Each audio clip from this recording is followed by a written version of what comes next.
শীতের নরম কুয়াশা ভেদ করে, দিগন্ত জুড়ে জেগে ওঠে এক সোনালী সমুদ্র। মনে হয় প্রকৃতি নিজেই একটি কবিতা লিখেছিলেন।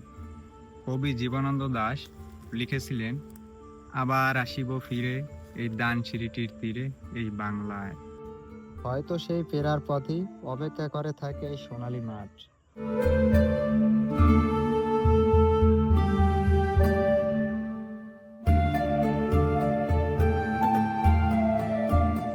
আমি দাঁড়িয়ে আছি বাংলার এক প্রাচীন ঐতিহ্যের মাঝে, যার জন্ম শুধু এই মাঠে নয়, যার জন্ম আমাদের ইতিহাস, রান্নাঘর আর সংস্কৃতিতে।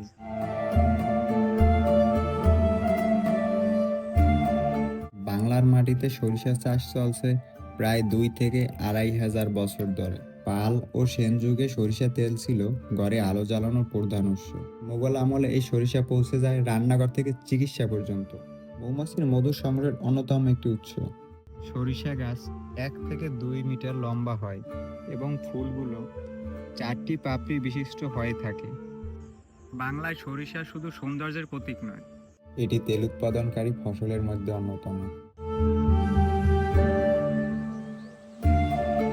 প্রতিটি হলুদ পাপড়ির পিছনে আছে রোদে পুড়ে যাওয়া হাত, বৃষ্টিতে ভেজা শরীর আর অগণিত প্রার্থনা।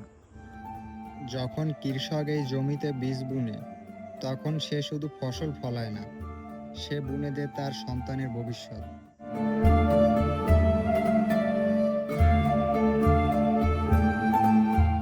এই ফুল শুধু চোখে লাগে না, এই ফুল ছুঁলে মনে পড়ে শৈশব, মায়ের হাতের ভাত আর সেই গ্রাম বাংলার চিরচেনা গন্ধ।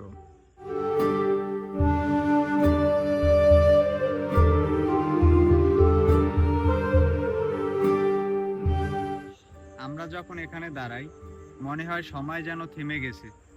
শহরের কোলাহল থেকে দূরে এই মাঠ আমাদের শেখায় সরলতাই সব থেকে বড় সৌন্দর্য।